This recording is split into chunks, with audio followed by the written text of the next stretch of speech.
Bueno, como bien resumió Juan Carlos, habíamos estado analizando esta teoría sociológica que surgió como una puesta en palabras o en una teoría justamente de cómo son las conductas humanas cuando, por ejemplo, comienza un proceso de deterioro en las sociedades. Y si nosotros vamos extrapolando eso a cada parte de la sociedad, nosotros individualmente como componentes de la sociedad y a nuestras relaciones con otras personas dentro de esa sociedad, podemos ver que se repite el patrón. Si algo se deteriora y no se repara de manera pronta, se va contagiando y se va extendiendo a toda una relación. ¿Cómo podemos ejemplificar esto? Bueno, vamos a pensar en alguna relación que para nosotros sea importante. Puede ser una relación interpersonal con compañeros de trabajo, con un amigo, con un familiar, con nuestro cónyuge. La apuntemos hacia donde a nosotros nos guste. ¿Qué creen ustedes que puede romper una relación o dañar una relación o comenzar a resquebrajar un vidrio de ese ventanal que podríamos llamar la relación que tenemos con una determinada persona? Pueden ser muchas cosas. Pueden ser actitudes, pueden ser el incumplimiento de alguna promesa, pueden ser nuestra visión sobre lo que esa persona hace o dice con respecto a nosotros.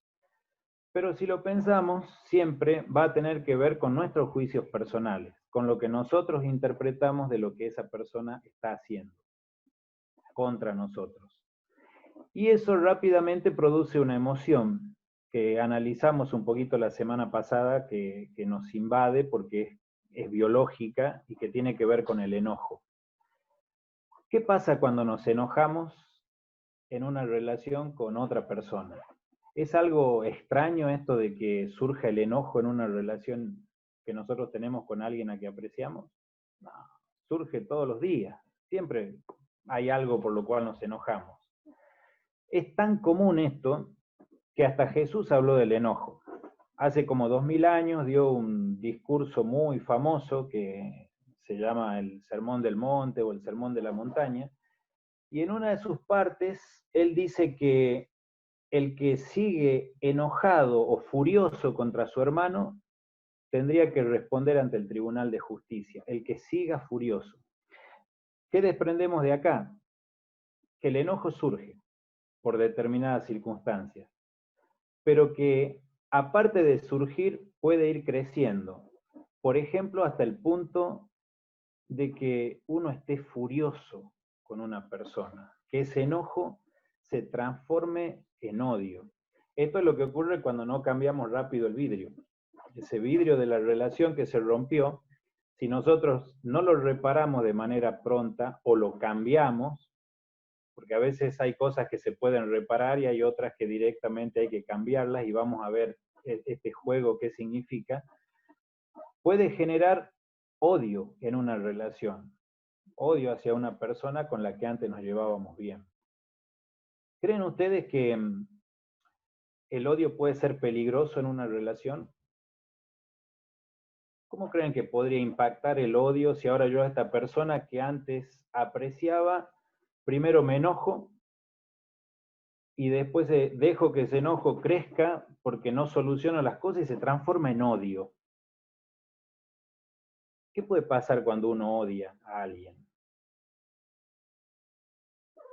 Bueno, hay también un texto que me gusta mucho de la Biblia, que es una carta que escribe el apóstol Juan, y él cuando habla del odio, dice lo siguiente: todo el que odia a su hermano es un asesino. Todo el que odia a su hermano es un asesino. ¿Por qué? ¿Qué pasa si nosotros dejamos que el enojo llegue hasta el odio? Bueno, ¿por qué un asesino mata a su víctima? ¿Para qué la mata? sea, el por qué es porque está enojado, pero ¿para qué la mata? La mata para no verla más, ¿verdad? Cuando el asesino mató al objeto de su odio, el objeto de su odio desaparece, no está más. Por eso nosotros, aunque no lleguemos a asesinar a alguien, podemos matarlo en el sentido de pretender que para nosotros no existe más. Declarar que esa relación no existe, no, esa persona para mí se murió. ¿Escuchó esa frase alguna vez? Para mí fulano de tal está muerto después de lo que me hizo. Bueno, eso es lo que podemos llegar a lograr si es que no conducimos bien esta emoción del enojo y no logramos que el odio, que es un proceso al cual llegamos a través del enojo, se realice. Entonces, como no lo queremos ver más, directamente a esa ventana, en vez de repararla, le hacemos una tapia. Y pretendemos que ahí nunca hubo una ventana y nunca hubo un vidrio roto. Chao. Se murió, no existe. Así que cuando nosotros nos enojamos y no solucionamos las cosas, nos transformamos en asesinos, aunque sea virtuales, porque a esa persona la sacamos por lo menos de nuestra existencia. Cortamos toda relación. El otro camino que tiene el enojo es el resentimiento. Supongamos que yo decido que esa persona no deja de existir para mí, porque tal vez es parte de mi círculo diario, la tengo que ver todos los días, tengo que interactuar con ella todos los días, y entonces no la puedo matar, en el sentido de no verla, no saludarla, que no exista. Pero igual puede crecer lo que llamamos el resentimiento. ¿Qué es el resentimiento? Bueno, es volver a sentir el enojo que tuvimos una vez todos los días.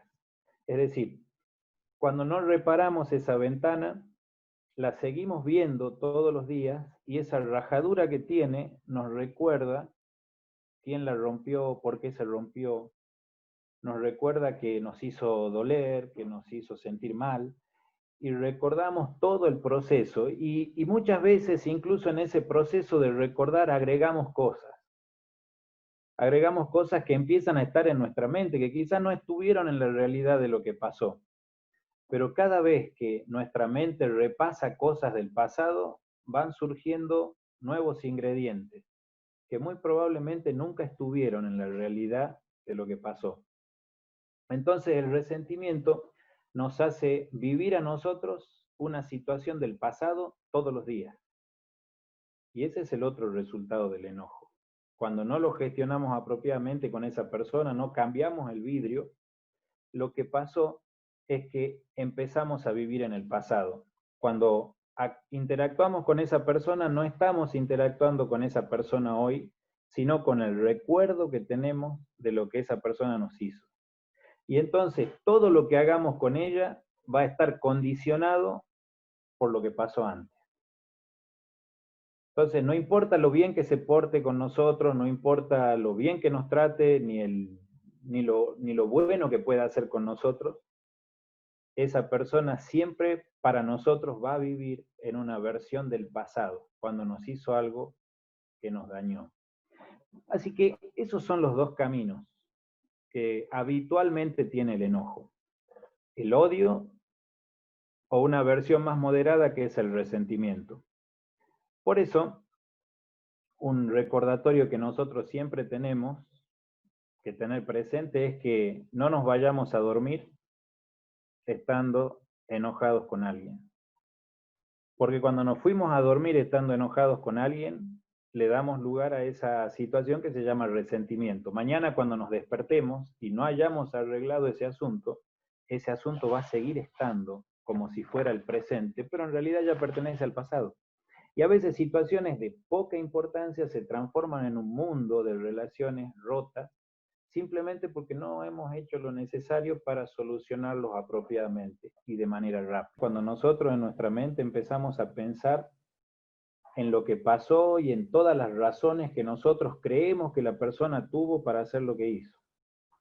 Entonces, cuando nos enfrentamos a solucionar el problema, le decimos, claro, pero lo que pasa es que vos me hiciste esto, me hiciste aquello, me hiciste sentir asá, me hiciste perder esto, y entonces es una situación en la que permanentemente estamos quejándonos de lo que pasó. Bueno, la queja tenemos que dejarla a un lado y aprender a que si queremos solucionar las cosas, arreglar la ventanita que se rompió, lo primero que tenemos que hacer es reclamar apropiadamente. Y eso lleva 3 pasos fundamentales, un reclamo efectivo.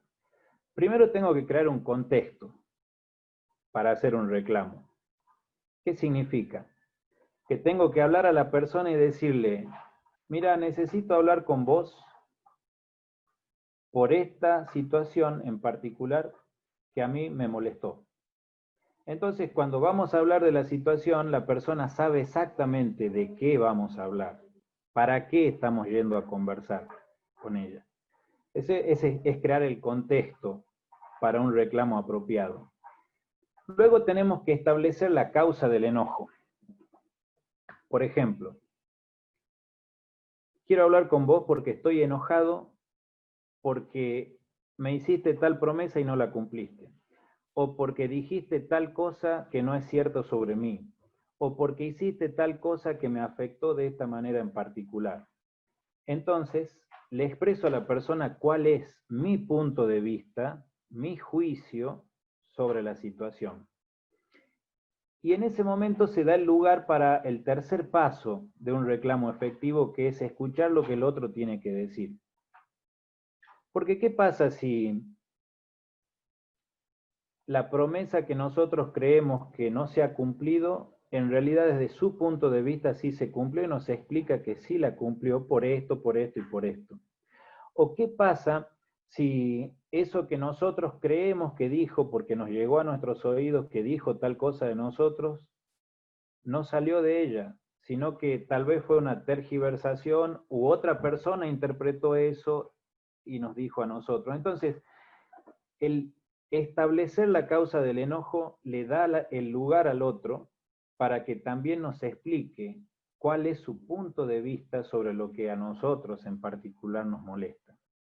Y entonces, en ese momento, queda 2 posibilidades. O la otra persona acepta nuestro reclamo y nos pide disculpas, o nos explica que estamos equivocados. Y en cualquiera de los 2 casos, el resentimiento debiera dejar de existir. Porque si la persona acepta lo que pasó y se compromete a restablecer la situación a como era antes, o a cumplir su promesa, o se disculpa por lo que dijo, no tendríamos por qué seguir enojados o resentidos. Y si nos explica que somos nosotros los que hemos juzgado mal, los que nos hemos equivocado, y nos muestra que realmente es así, tampoco tendríamos por qué seguir enojados. Bueno, en todo ese marco de circunstancias surge como necesidad o como otra posibilidad a la resolución de nuestros problemas, eso que rompió nuestras ventanas, el perdón. Perdonar a la otra persona. Bueno, con esto del perdón surgen un montón de cuestiones que son muy interesantes de analizar. Muchas veces nosotros consideramos que para que podamos perdonar a alguien, tiene que existir de parte del otro la declaración de arrepentimiento. Es decir, reconozco que hice mal y me arrepiento y te pido perdón por todo lo que hice mal. Entonces nosotros estamos en condiciones de extender nuestro perdón, nuestra misericordia a la persona. Y aunque es válido y es la forma en la que habitualmente manejamos estos asuntos, también está la posibilidad de que nosotros declaremos el perdón con esta persona, aun cuando ella no haya hecho una expresión de arrepentimiento. ¿Por qué? Porque el perdón, más que a la persona que nos ha hecho enojar, nos sirve a nosotros individualmente. Más que a ella, nos termina sirviendo a nosotros. ¿Por qué?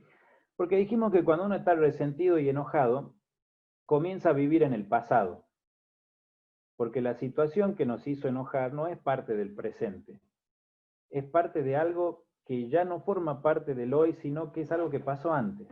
Pero nosotros lo resentimos, lo sentimos hoy, lo sentimos mañana y lo sentimos después. Entonces, en vez de vivir nuestro presente, vivimos en un pasado presente.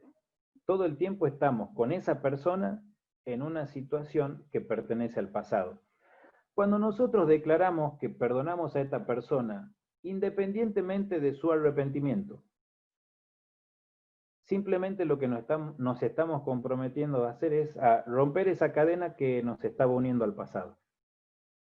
Simplemente decimos, de esto no hablo más. Esta situación se queda acá y no voy a usar nunca más esta conversación sobre lo que tuvo lugar en el pasado para referirme a vos como persona o a esta relación que tenemos o a lo que tenga que ver con nosotros. Entonces, más allá del arrepentimiento, de la aceptación de esa persona o no, de lo que ha hecho, el perdón a quien está beneficiando es a nosotros, porque nos saca del pasado, nos saca de una situación que ya no existe y nos sitúa en el presente y nos permite incluso coordinar acciones positivas con esa persona porque hemos decidido que lo que está en el pasado se queda en el pasado y esto es lo que significa el perdón. A veces se asocia el perdón con el olvido, que para perdonar a alguien hay que olvidar lo que esa persona hizo. Y eso es físicamente imposible. Miren, mi abuelita tiene 93 años y ella se olvida de las cosas. Y el médico le da un medicamento para que no se pueda olvidar de las cosas. Porque no es una situación normal que el humano olvide las cosas que le causan alegría, que le causan dolor, que lo afectaron de una manera o de otra. Así que el perdón no tiene que ver con que nuestra mente se borre. Nunca vamos a poder olvidar algo que nos hizo daño, por lo menos en la situación actual en la que vivimos. Entonces el olvido no tiene que ver con la amnesia, porque eso es una enfermedad. Y si nosotros le planteamos, por ejemplo, a un doctor que nos queremos olvidar de lo que pasó, seguramente nos va a tratar con un psiquiatra y nos va a dar algún remedio para que entendamos que la memoria es importante, que la memoria es parte de nuestra vida diaria. Sin la memoria no podríamos vivir. Así que no tenemos que pretender que perdonar es olvidar. Humanamente es imposible. Olvidar qué significa en lo relacionado con el perdón. Que nos comprometemos a nunca volver a usar esa situación que ya hemos perdonado de nuevo contra esa persona. Que cortamos la cadena que nos tenía atados al pasado con esa persona y que ahora nos comprometemos a tener una relación nueva. Si lo llevamos a las ventanas, imagínense que usted tiene un ventanal con esos vidrios repartidos, vio que tiene muchos vidrios. Suponga que se rompe uno de esos vidrios y que ahora usted va al vidriero y ese ventanal, supongamos, tiene 20, 25 años, lleva una muestra y le dice al vidriero, quiero reponer un vidrio de tanto por tanto de esta medida. Y el vidriero lo va a mirar al vidrio y probablemente le diga, ese color no viene más. Ese color no viene más. Si querés, o cambias todos los vidrios, o pones este que es parecido. Bueno, dependiendo de lo que esté dentro de nuestras posibilidades, vamos a hacer una cosa o la otra. Y con las relaciones es así. A veces, cambiar un vidrio no significa que el ventanal va a quedar exactamente igual. A veces, las relaciones, por más que quede solucionado el tema, queda con algún vidriecito que no se parece al de antes. Pero si nosotros dejamos de concentrarnos en ese vidrio que es un poquito diferente, probablemente vamos a mirar la ventana a la pasada y la vamos a ver como la vemos siempre. No vamos a concentrarnos en ese vidrio que ya no es igual. Y con nuestras relaciones pasa lo mismo. Si nosotros nos acordamos, dentro de lo que es el marco de una gran relación con una persona, de ese vidrio que tuvimos que cambiar y que quizás no quedó igual que estaba antes, pero nos dejamos de concentrar en ese pequeño vidrio que es diferente, vamos a seguir viendo la ventana como algo que nos gusta, vamos a seguir viéndola como parte de nuestra vida y como algo que tiene una utilidad para nosotros. En la medida que nos concentremos en ese solo vidrio de un montón que hay en esa ventana, que es un poquito diferente, y siempre vamos a estar desconformes con cómo está, y me gustaría cambiarla toda, y ojalá que no esté más, y la voy a sacar y voy a hacer una nueva. Bueno, eso es lo que ocurre cuando nosotros no solucionamos nuestro enojo de manera rápida y de manera completa. Cuando no logramos que el perdón que hemos declarado para con esas personas sea completo. Como dijimos, para repasar, para perdonar es bueno que la persona nos exprese su arrepentimiento o que nos exprese que se siente mal por lo que ha hecho y nos pida disculpas.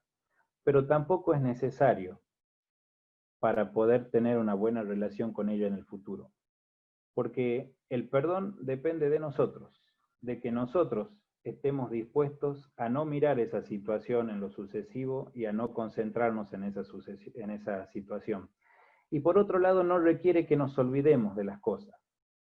Requiere simplemente que declaremos que eso que pasó está en el pasado y que no lo vamos a volver a usar contra nuestro amigo, contra nuestro pariente o contra las personas, nuestro compañero de trabajo o lo que sea.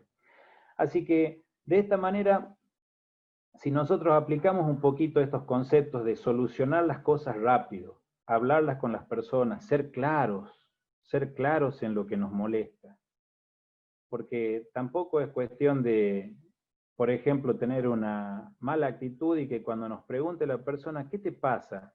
Vos tenés que saber lo que me pasa. ¿Alguna vez escucharon eso? Vos debés saber muy bien qué es lo que me molesta. Bueno, como dijimos, cuando creamos el contexto para un reclamo válido, entonces rápidamente podemos establecer cuál es la causa del enojo y la persona tiene libertad para decirnos qué es lo que piensa de nuestro enojo o de la causa de nuestro enojo. Así que todos estos pequeños consejos y recordatorios nos ayudan a mantener una buena salud emocional a nosotros mismos, aun cuando las otras personas no reconozcan el daño que nos pueden haber causado.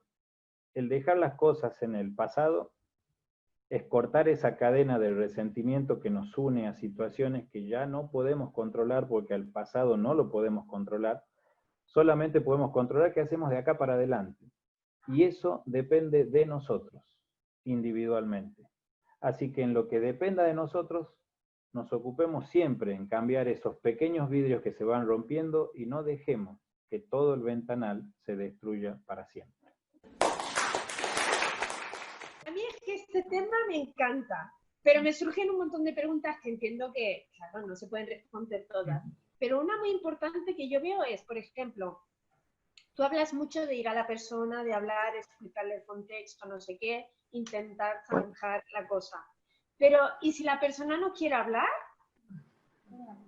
Si te niega a darte una explicación, si no consigues un diálogo, ¿eso cómo se soluciona?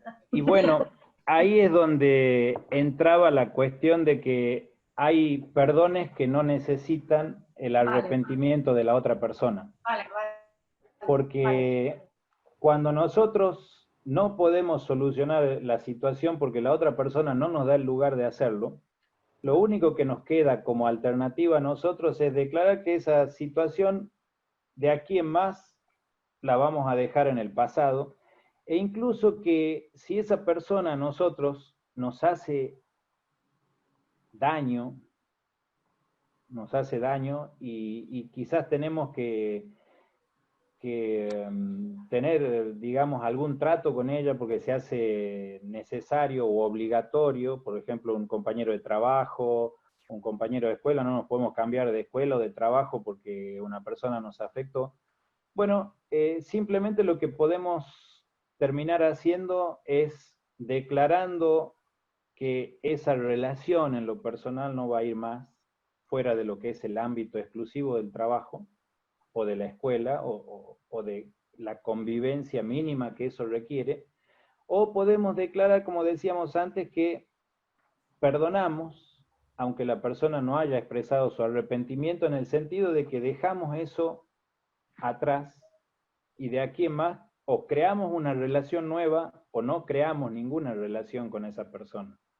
Porque eso también es una realidad. Hay situaciones que podemos juzgar que son irreparables. Por ejemplo, una situación en la que supongamos, vamos a un caso bien extremo, que un conocido nuestro abusa de nuestro hijo. Vamos a suponer una situación extrema. ¿Qué ganas puedo tener realmente de tener una relación con esa persona, o de tratar de arreglar algo con esa persona, o de tratar de, directamente decido que esa persona, no voy a tener ninguna relación con esa persona y no hay ningún motivo para que quiera hablar con ella, ni siquiera de la situación? Situaciones parecidas a esa pueden tener que ver, por ejemplo, con un matrimonio en el que hay una infidelidad. Podría solucionarse, o la persona inocente podría decir, bueno, no quiero tener más esta relación de matrimonio con esta persona, pero eso no va quizás a interrumpir la relación que tengan si hay hijos de por medio. Entonces van a tener que rearmar la relación desde otro lado para atender las necesidades de sus hijos o de aquellas cosas que continúen siendo en común. Pero la relación tal como estaba no va a seguir. O sea, la relación de matrimonio, si decide cortarla, no va a seguir.